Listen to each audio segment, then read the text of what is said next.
Before I start this thing, I'm gonna sound a little strange. I'm sorry. I bit a hole through my tongue, and I'm sorry if I sound a little strange at times. I have a lisp a little bit, but I hope that doesn't mark me off. I'm sorry. Hi, I'm Winston Smith. I'm the main character of the book 1984. I am the protagonist of this story, so everything you see during this story is going through my eyes and what I see and what I hear. Well, a little bit about myself is I'm 39 years old.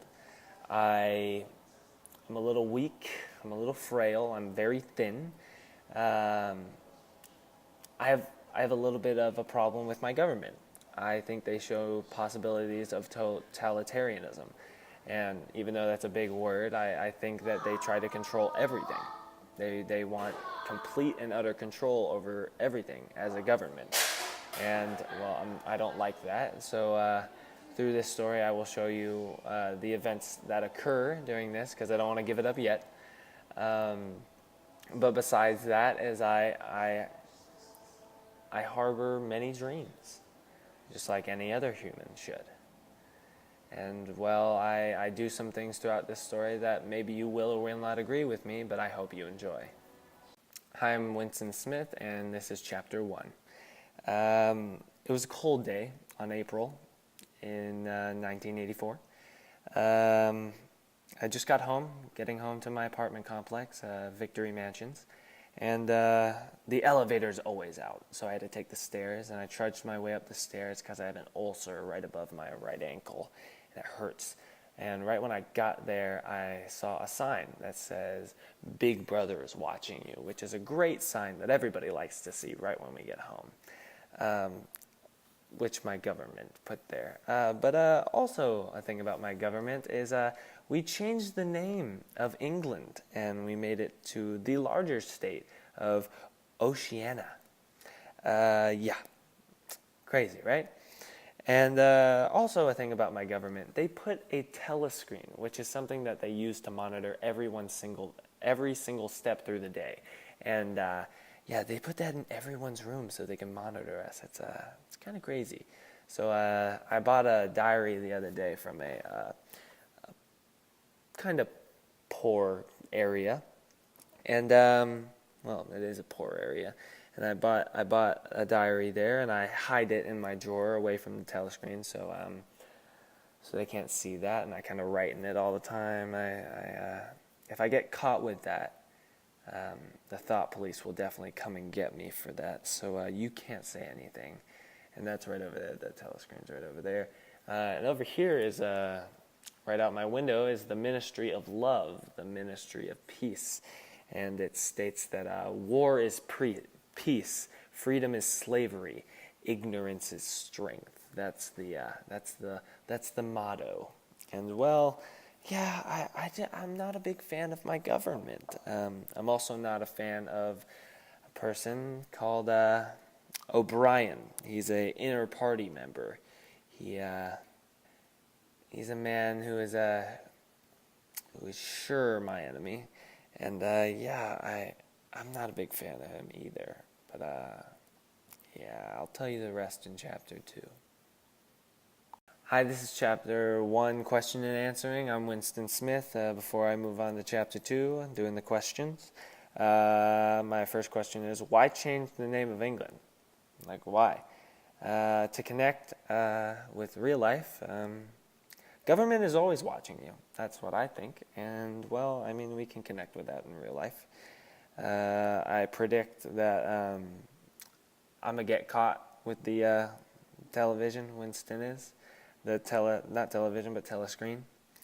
To reflect, people should always be afraid of the government and even cautious about them, because you never know what they're capable of, because what if something like this would have happened or will happen? Don't know.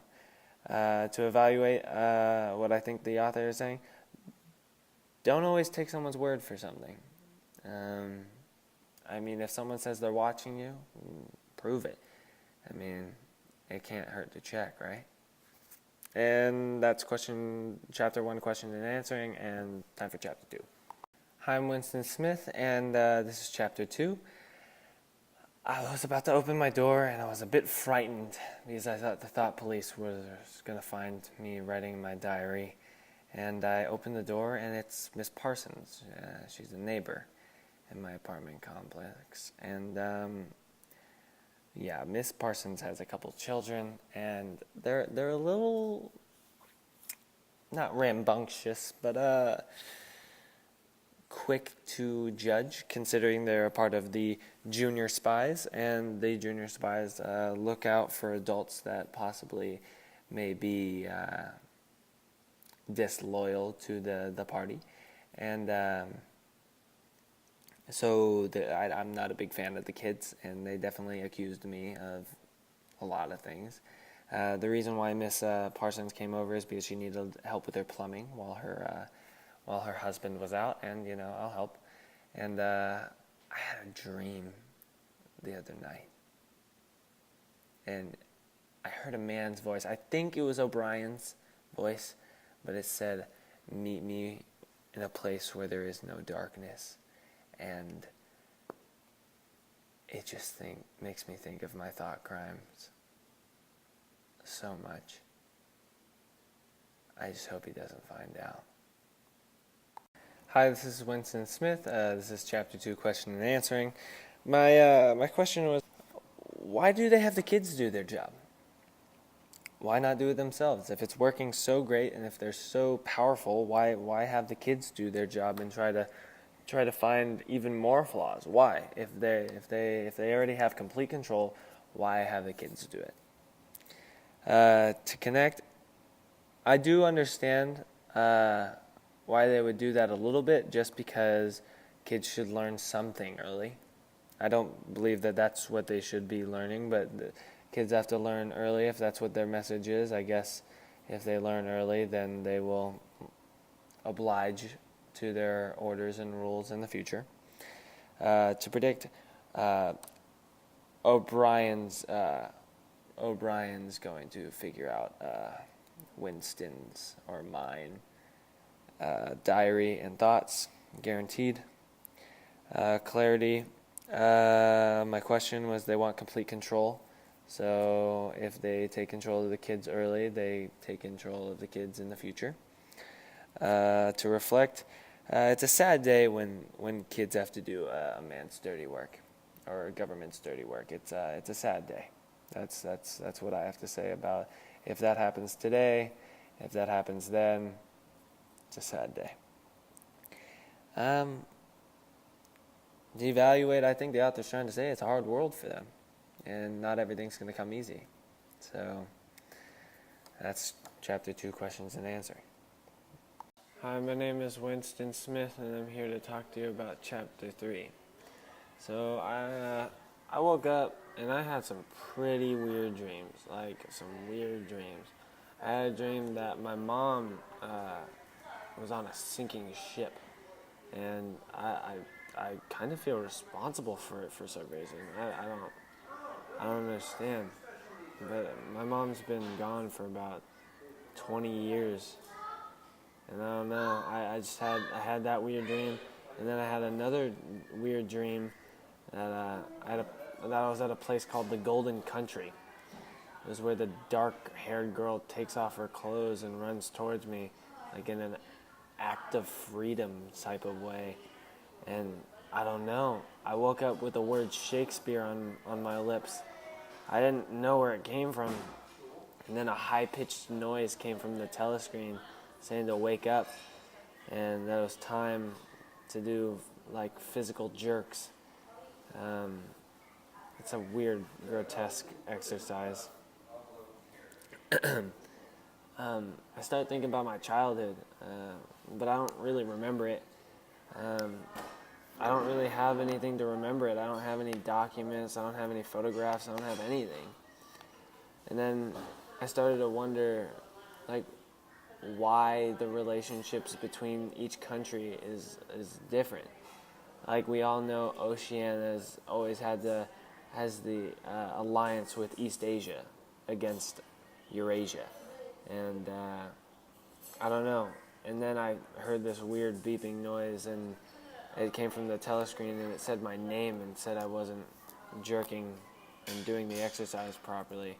I don't know. It was a weird chapter for me. Hi, I'm Winston Smith, and this is Chapter 3, Questions and Answering. My question for Chapter 3 is, why did he feel responsible for the death of his mother? If he didn't know her, then, and it was just a dream, then why did he care so much? To connect, I've had some weird dreams in my life, and I understand. Sometimes you wake up and you feel like it's real. 100%. To predict what's going to happen, I think the dreams are going to mean something. 100%. Even the Shakespeare one will I think, in my mind, it's going to make sense in the future in the book. Definitely something I'm looking forward to and getting to know. To clarify, with the question was why did he feel responsible? He didn't know. He didn't know her. He didn't have a childhood. He doesn't have anything to base his beliefs off or base whatever he's having these thoughts or feelings. He has no idea. So I mean, it is a little bit understandable that he would feel responsible. To evaluate, what I think the author is trying to say is, don't always follow the process. I mean, there's multiple ways you can make your own path in life, and you know what? If the telescreen's beeping at you and telling you to do things in the book, then you know what? Let it shout. Let it do all that stuff. Do your own path, and get to where you have to be on your own time. Sometimes you got to fight things. Hi, I'm Winston Smith, and this is Chapter 4 recap. So I went into my job at the Ministry of Truth, and I work with a thing called SpeakWrite. It's a machine that types anything that I dictate into it. It pretty much just destroys other documents. It pretty much just updates Big Brother so that it could match new developments. Big Brother's main theme is that, well, it can never be wrong. So even when the citizens of Airstrip 1 are forced to live with less food, they are told that they are be given more, and more than they have ever been given, and yet they still believe it for some reason, because they're forced to. It was in December of 1983, I believe, that a former official of the Big Brother, Comrade Withers, was executed for being an enemy of the party. And so it is unacceptable to have any documents on file of him praising him as a loyalty party. So instead of using his name, I made up a fake last name for him. Instead of Withers, it's Oglivie.